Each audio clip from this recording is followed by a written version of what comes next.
As I begin, I would like to ask you this question. What did you want to be when you grew up? When you grew up? IAS. As a child, when you were asked this question, Teacher. what was your answer? Teacher? IAS. Officer? CA. CA? And you? Prime Minister. Prime Minister. How many of us actually became what we wanted to be? None? In progress. Well, in my case, things were a little different. As a child, people asked me, what did you want to be when you grew up? And I said, I want to be a doctor, just like everybody else. What a cliched answer, right? And I was set on being one until I realized that a doctor had to cut open people's bodies and look at blood and guts and stuff. No, siree, that's not what I'm going to do, I said. Then I thought, what if I became a fashion designer? I know how to draw, right? Not really. And it was then that I realized that I have to know about color coding, color combinations, and the seasons, and yada yada. And I said, that's definitely not something I want to do. And then, as I grew a little older, I said, maybe I could be a nun. But then I realized that I was so naughty that if I walked into the convent, the superfluity of nuns would just walk right out. And so that was a no-go for me. As I grew a little older, I thought, maybe there's something for me that I could do. Like maybe teaching. But I had no patience for it. However, there was one thing I'd always been passionate about. It was science, specifically biology. At the age of 6, I remember that my father had bought a stack of encyclopedias for his beautiful library. And along with that came a little set of children's science books, which fascinated me, specifically the one on living things. I remember as a young girl poring over the pages and staring, just looking at that one chapter called Gene and the cell in the living body. There was a word in it called DNA, but I never really understood what it was. All I knew was that I liked it. I could never really fully pronounce the word until I grew much older. Deoxyribonucleic acid. Still had no idea what it meant, but I knew I wanted to study it further. And then I thought, maybe I could work with this when I grew up. Of course, I thought it might be a pipe dream, so I let it go for a while. As I grew a little older, of course, the computers came into existence, and specifically, home PCs. I remember when my family got us our first computer, the desktop, and I loved it. I spent hours in front of that contraption, trying to learn everything that I could, although at the time it was only to use the Microsoft Word, Paint tool, playing games, and so on. However, whatever little I did learn, I was quite proud of the fact that I did.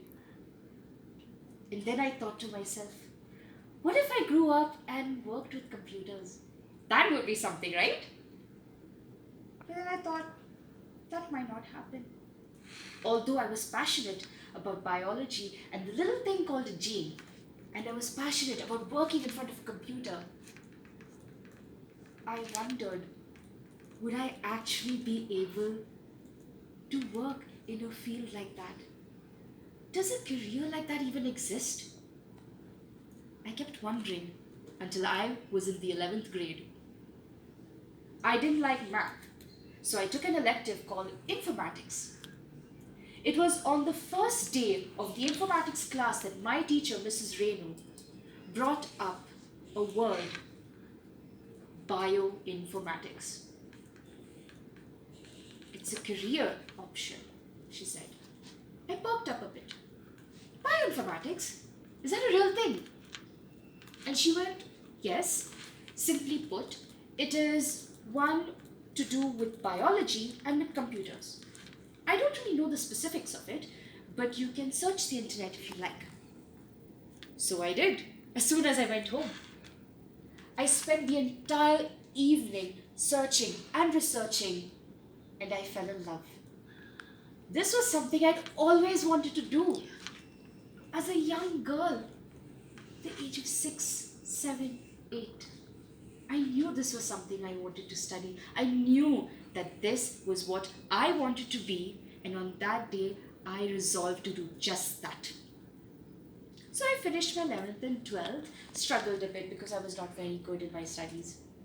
And then I went to do my bachelor's. I'm going to do my bachelor's in bioinformatics, I said. I came to Mangalore, St. Aloysius College, and there they had bachelor's in biotechnology. And in that, they had bioinformatics as a course in their syllabus. I was excited, and so I said yes. But the year that I joined was the last year they actually had that in the syllabus. They scrapped it the very next year. I went to the department and I fought with all the faculty there. How dare you take it out of the syllabus? I asked. They said, but there aren't many people interested in it. It's an obscure field. I said, nothing doing. I want it. But it was all in vain. However, I said that I am going to learn it no matter what. So I quietly sat and studied, finished my bachelor's, and then I found out that they had a master's in bioinformatics and they weren't going to scrap it. So I said, I'm taking it up. And I walked into the dean's office with all the enthusiasm and I got a seat, despite my crappy grades in chemistry. After those 2 blissful years of doing my master's, I finally passed with flying colors, and then campus placement. I got a job in Merck, my first job. And I've been in the bioinformatics department there for the past almost 3 years. And now when I think about it, I realize that my passion is what made a career, gave me that career. Isn't it a beautiful thing when your passion becomes your career? I like to think so. It happened for me. Maybe it could happen for you too. Thank you.